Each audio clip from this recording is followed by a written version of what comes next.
What is up, guys? Lux here from TheMDJourney, again, where my job is to help you succeed on your medical journey with less stress.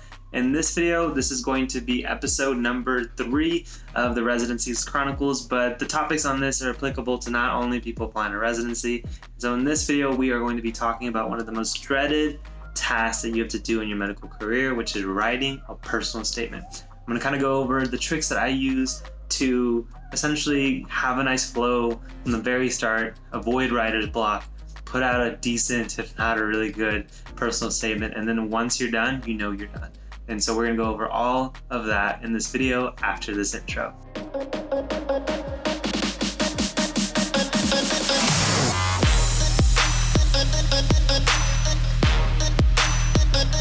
Alright, so personal statements, everybody hates them. Yes, you may be a writer, but it doesn't matter because your personal statement seems like a mixture of a job application and then you trying to express feelings and maybe you haven't fully grasped yourself. And so this whole video is going to be about how I personally try to do really well on structuring my personal statement from the very start and then having a nice flow and plan on how I finish them.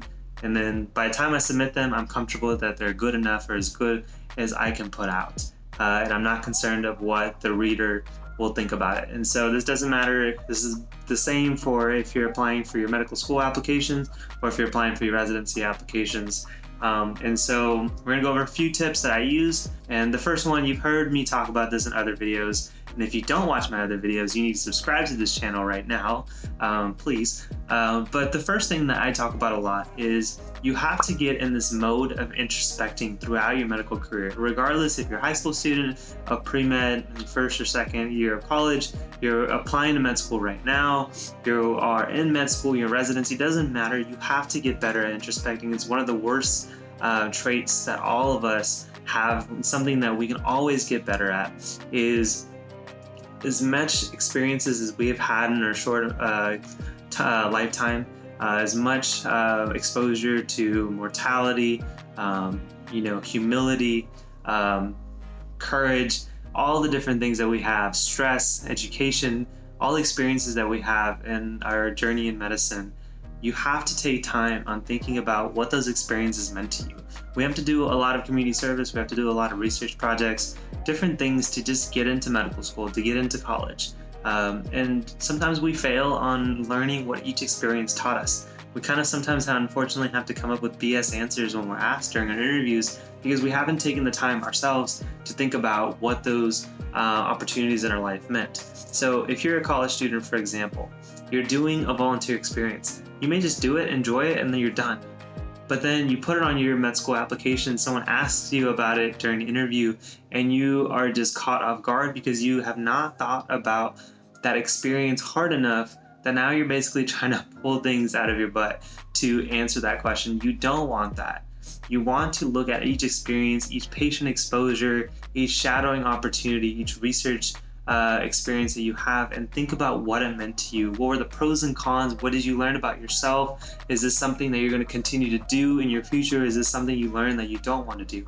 All of that, you have to get in that mode of introspection because once you do, you can talk comfortably to anyone at any point of time about any of your experiences because you have given the thought of what that meant to you. So that's number one. Writing a personal statement becomes much easier if you get in a mode of introspection. So it doesn't matter if you're about to apply to residency or about to apply to med school and you need to finish up your personal statements. It's still applicable to you now because then you're going to get asked about these questions on your interview cycle. So definitely get in a better mode of introspection. Everything you do, just take a second, your drive home and think about like, what did my day look like? What did I learn? Just reflect, introspect, learn more about yourself. You just become much more comfortable with yourself. I know that seems like very mindset oriented and kind of doesn't seem to fit with the idea of a personal statement, but it's by far the thing that I feel like I focus on the most that's helped me on my personal statement. So that's why I put it number 1. Number 2 is you just have to get to the writing phase as fast as possible. A lot of us face writer's block, but it's kind of self-inflicted. We don't look at a personal statement the right way. you look at your personal statement as kind of a hindrance on your opportunity to get, a med school acceptance or an interview or a residency interview.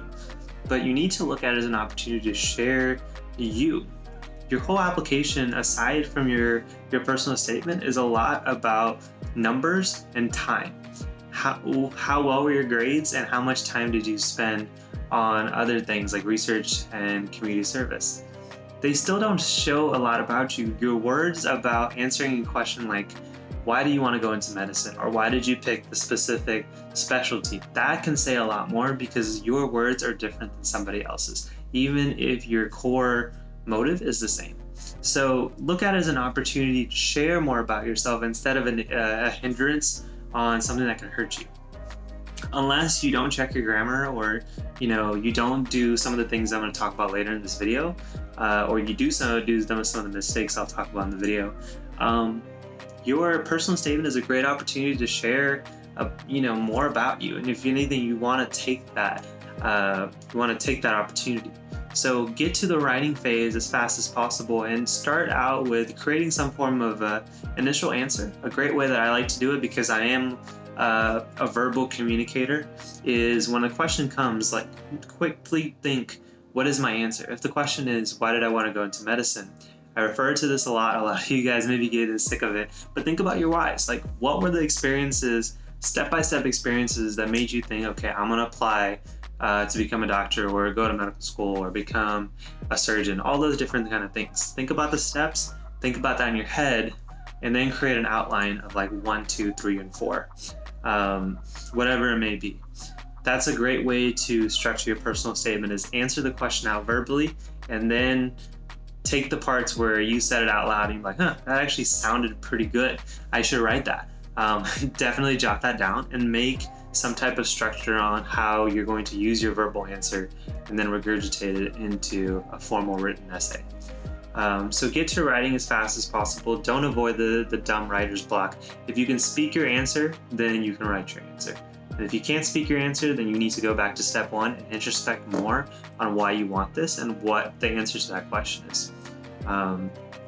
You have to remember that the questions that they ask you on your prompts for your medical school as well as residency are things that you should have thought about by now. Even if it wasn't prompted, it's something you've thought about. Why do you want to go into medicine? What do you want in a career in medicine? What kind of specialties? What kind of outpatient, inpatient? What do you want in 5 years? They don't have to be crystal clear, but you need to have some type of direction. And if you're open, that is also in a direction. If you think you are going to let time kind of tell you what kind of doctor you're going to be, that's okay. That means you've at least thought about that. If you are asked a question about a challenging experience you've had and you try to think to yourself and you can't think of anything, that means you're not thinking hard enough, because all of us have challenging experiences. So think about these naturally. That way when the questions come up on your prompts and your interviews, you'll be much more at ease when you're answering them yourself. So get to writing, the answers yourself, talk them out, and then create a structure. Number 3, and this is kind of moving away from the philosophy style of my answers and getting towards an actual tool that I love using, which is Grammarly. It is an add-on extension that you can put on your Chrome browser, totally free, and it is the best grammar and spelling tool that I've used. Microsoft Word doesn't even compare, because not only does it suggest spelling errors, but also it'll tell you suggestions on how to adjust your writing to make it more formal, to make it have it read much better. Something that I use on my blog posts a lot of times, and so I highly recommend you check it out. Again, it's Grammarly. I'll put a link in the description. But that's the third thing, to make sure you have no errors whatsoever in terms of spelling and grammar on your personal statement, because that's a huge deal. That's a big no-no. It means you haven't revised it enough. Number 4, and this is something that I've found a lot in my students, my mentees that have been coaching throughout their medical school or their pre-med process, is you need to kind of, once you write your personal statement, you need to be really critical. So a great way to do this is write your personal statement and then take 2 to 3 days off from looking at it whatsoever. Maybe in that meantime, you can send it to a few of your close friends, a few of your close mentors, and saying, hey, this is something I've started out with for my personal statement. Would love some feedback. Looking forward to hearing from you soon. Don't apologize for any mistakes. Again, it's your first draft, that's fine. And for those 2 to 3 days that it takes them to get a response back, don't look at your essay whatsoever. Then come back to your essay, print it out, would be a great way, and look at every single sentence. You're not looking for grammar errors. If you find those, fine. Look at every single sentence and speak them out loud. And then try to see if sentence A and sentence B somehow connect. Does sentence B connect with C? Are you having a flow in your story? What I found in a lot of the students that I've coached is that sometimes they have a paragraph, and then paragraph B is like referring nothing to the same thing. It's not even talking about like the same planet. It's just a different idea whatsoever, altogether. And it doesn't fit in their personal statement. As soon as I'm reading that as somebody that knows them, I'm already confused. So you can only imagine what somebody reading their personal statement that doesn't know them at all will think. So make sure you have a flow, which is why talking your personal statement out, it works much better, because you tend to talk with a much better flow than you write. So when you're kind of being critical of your essay, look to see, one, does your sentences flow together? Does the idea that you're trying to create with one sentence, does that continue on? If it does, that means you have a good flow. Do your ideas between your paragraphs seem to have a good flow? Like, do you get from point A to point B very well, or do they seem unrelated whatsoever?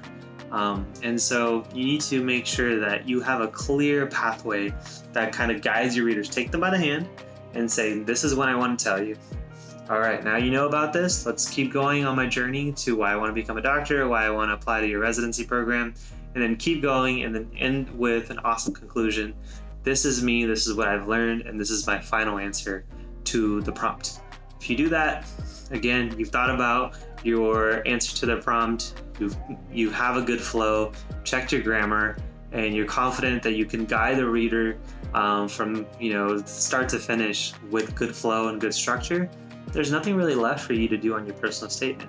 You've been reflective on your personal experiences of what they meant to you. You've been able to talk them out, then put them on paper, and you've made sure that each sentence flows to the next one. Each paragraph flows to the next one, and you'll be just fine. That's the last thing to do, is to take a deep breath and realize this is an opportunity and not a hindrance. It's not something that will hurt you as long as you follow these steps that I just mentioned. So take the opportunity, take a deep breath, enjoy the process. It's one of the few times you'll ever write a personal statement in your life. You will write one again for residency, and you'll write another one for fellowship. But after that point, no one is going to really ask you for long, elaborate pieces of writing to, express yourself. So answer these questions truthfully, answer them with flow, answer them with confidence, and you will be just fine. So hopefully that was helpful for any of you guys struggling on your personal statement journey. If you have a specific question, comment below. I'm always happy to answer them myself. I'm still fixing up my personal statement, so I'd be happy to help in any of y'all's journeys. If you have any questions, you can email me as well, TheMDJourney.com@gmail.com. But again, if you have any questions, comment below. If you enjoyed this video, as always, give it a like. Subscribe to the channel if you haven't so already. As always, I'm super appreciative of the family and community that we are growing here. So if you already are a subscriber, thank you from the bottom of my heart for being a part of this community. But as always, thank you guys so much for watching. I will see you guys in the next video. Take care, my friends.